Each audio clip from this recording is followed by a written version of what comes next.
नमस्कार दोस्तों, आशा करता हूं आप सब बहुत अच्छे होंगे। देखिए, आज हम डिस्कस करेंगे 31 अगस्त का द हिंदू न्यूज़पेपर और पीआईबी का इंपॉर्टेंट करंट अफेयर्स। पीआईबी आपको पता है, प्रेस इन्फॉर्मेशन ब्यूरो, भारत सरकार की सरकारी वेबसाइट, और हम लेके आते हैं डेली आपके लिए बेहतरीन करंट अफेयर। सबसे पहले तो एक बात बता दूं, आप हमारा डेली का वीडियो देखा करो, क्योंकि डेली के वीडियो में बहुत बार हम लोग जो डिस्कस करते हैं, बताते हैं, आपसे सवाल जो साझा करते हैं, वो डायरेक्ट पेपर में देखने को मिल जाते हैं। ठीक है, पीडीएफ पढ़ा करो, अच्छी बात है, लेकिन वीडियो भी देख लिया करो। 7-8 मिनट से ज़्यादा का हमारा वीडियो नहीं होता है। दूसरी बात, आज महीने का लास्ट दिन है, तो आज इवनिंग तक, आज ही आपको हिंदी माध्यम का और इंग्लिश का दोनों के जो मंथली वीडियो हैं वो पूरा आपको चैनल पे ही अवेलेबल होगा। ऑल मंथली पीडीएफ करके प्लेलिस्ट है। ठीक है, कई बार बच्चे शिकायत करते हैं कि सर आपका जो टेलीग्राम का लिंक है वो ओपन नहीं हो रहा है, ये सब।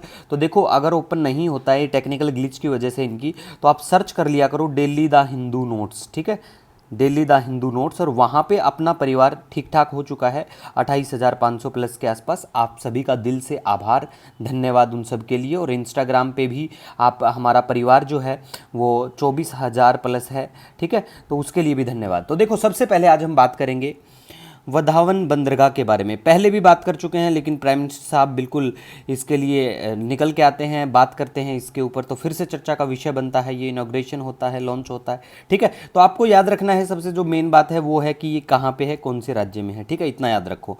उसके बाद में देखो, अवनी लेखरा ने R2 महिलाओं की 10 मीटर एयर राइफल SH-1 स्पर्धा में स्वर्ण पदक जीता है भैया। बहुत बढ़िया, बड़ी बात है पेरिस पैरा ओलंपिक 2024 में।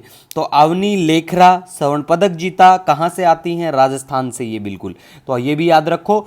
और सबसे खास बात, 3 पैरालंपिक पदक जीतने वाली पहली भारतीय महिला एथलीट बनी है, ये भी याद रखो। राजस्थान का कोई भी पेपर हो, गारंटी से पूछा जाएगा ये। ठीक है, इसका गांव भी याद रख लेना, अगर कोई राजस्थान से बच्चा है तो इसके बारे में थोड़ा सा ध्यान रख लेना। इनके ऊपर अगर कोई किताब आती है कोई ऐसा, तो भी याद रखना, क्योंकि स्टेट उन चीज़ों को बहुत पूछता है। ठीक है, नेक्स्ट हम बात करेंगे global fintech fest 2024, Mumbai Maharashtra में बिल्कुल ये होता है।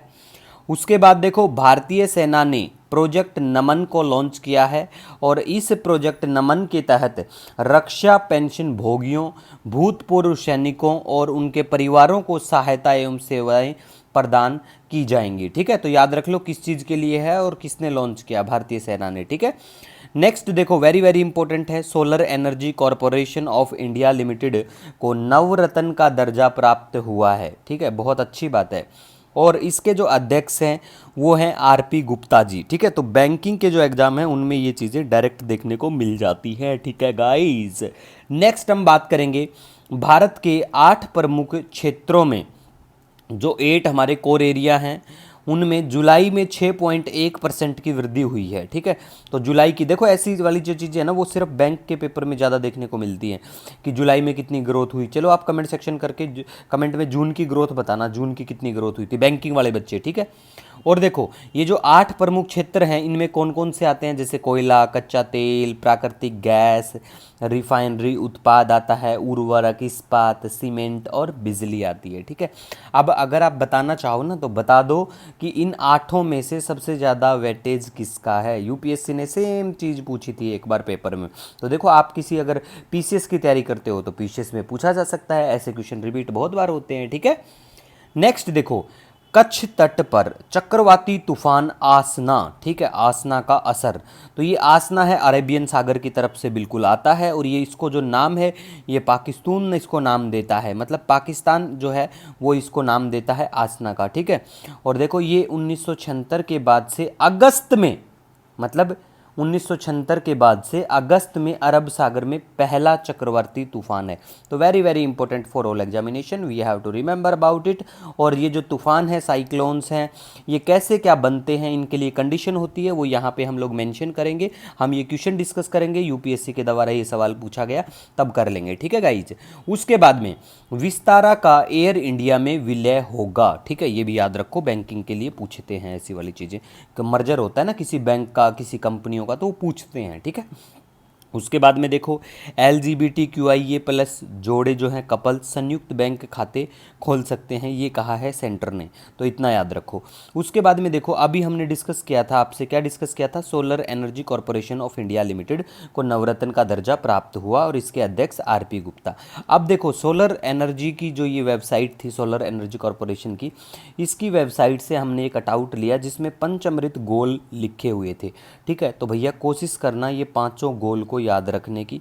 हाँ ठीक है, आप किसी भी पेपर में अगर मेंस की बात करें तो लिखोगे तो वेरी वेरी इंपॉर्टेंट और बहुत इंप्रेसिव ये चीज़ें होती हैं। ठीक है गाइज, अब हम उस सवाल के ऊपर डिस्कस करते हैं जो यूपीएससी पूछा जा चुका है। देखो ये सवाल है, इसमें क्या कहता है कि आपको सही बताना है, जेट प्रवाह केवल उत्तरी गोलार्ध में होते हैं, जेट स्ट्रीम जो होती हैं, लेकिन बिल्कुल गलत है ये ऑप्शन। केवल, कई बार देखो केवल वाले हमेशा गलत भी नहीं होते हैं, लेकिन ये वाला तो गलत है बिल्कुल। रेयर होता है कि केवल वाला कहीं आपको गलत देखने को मिले। तो जेट प्रवाह केवल उत्तरी गोलार्ध में होते हैं, ये बिल्कुल गलत है। ठीक है, मतलब कई बार ऐसा होता है कि केवल है ना, केवल मतलब ज़्यादातर तो आपको ओनली और ये मिलेंगे ना, तो वो गलत देखने को मिल जाएगा, भाई गलत है। लेकिन कई बार ऐसा होता है कि वो गलत नहीं भी होता है, मतलब दोनों चीज़ें हो सकती हैं, आपको इतना भी ध्यान रखना है। मतलब पढ़ाई करनी है, कोई एलिमिनेशन और ऐसा वो चीज़ें जब काम आती हैं जब आप अच्छे से पढ़ाई करते हो। ठीक है, तो जेट प्रवाह केवल उत्तरी गोलार्ध में होती हैं जी, ये बिल्कुल गलत है क्योंकि ये दोनों गोलार्ध में आपको देखने को मिलेगी। ठीक है, तो पहला ऑप्शन कट के साथ में देखो ये कट हो चुका है। अब तीसरा देखो क्या है, चक्रवात की वाताक्षी के अंदर, ठीक है, अंदर का तापमान जो है, जो आई होती है ना साइक्लोन में, आसपास के तापमान से लगभग 10 डिग्री कम होता है। ये बिल्कुल गलत है, अंदर जो आई होती है उसकी वो गर्म ही होता है, अंदर का जो हिस्सा होता है वहाँ। ठीक है, तो ये वाला जो है ये बिल्कुल गलत है ये भी। तो तीसरा भी आप गलत कर दो, ये गलत, ये तो पहले ही हो चुके हैं, तो अब दूसरा ही सही है। केवल कुछ चक्रवात ही केंद्र में वाताक्षी उत्पन्न करते हैं, तो ये बिल्कुल सही है, तो आपको ध्यान रखना है। अब हम बात करेंगे चक्रवात के रूप में स्थितियाँ क्या कुछ होती हैं। तो ऐसा देखो, किसी भी चक्रवात साइक्लोन को आने के लिए 27 डिग्री सेल्सियस से अधिक तापमान के साथ समुद्र की बड़ी सतह, कोरियोलिस बल की उपस्थिति बिल्कुल होनी चाहिए, और ऊर्ध्वाधर हवा की गति में छोटे बदलाव होने चाहिए। पहले से मौजूद कमज़ोर दबाव भी इसमें बिल्कुल महत्वपूर्ण भूमिका निभाता है। इसी के साथ देखो आपके जो सजेशन है ना वो हमारे लिए बहुत महत्व रखते हैं। हमेशा मैं आपको बोलता हूँ, आपसे ही मैं हूँ, आप मेरे लिए बहुत महत्व रखते हो। किसी भी बच्चे का कमेंट आता है, मोस्टली मेरी कोशिश रहती है सभी तक पहुँचने की, और हम लोग संडे को लाइव आते हैं। हर संडे को कोई सुझाव हो ना बच्चों का या सजेशन हो स्पेशली, तो हर संडे को हम लोग इंस्टाग्राम पे तो आते हैं दोपहर में 2 बजे, और हम टेलीग्राम पे लाइव आते हैं रात को 8 बजे। ठीक है, तो आप हमसे बिल्कुल जुड़ सकते हो, अपने सजेशन साझा कर सकते हो। मिलेंगे नए दिन के साथ, तब तक के लिए जय हिंद।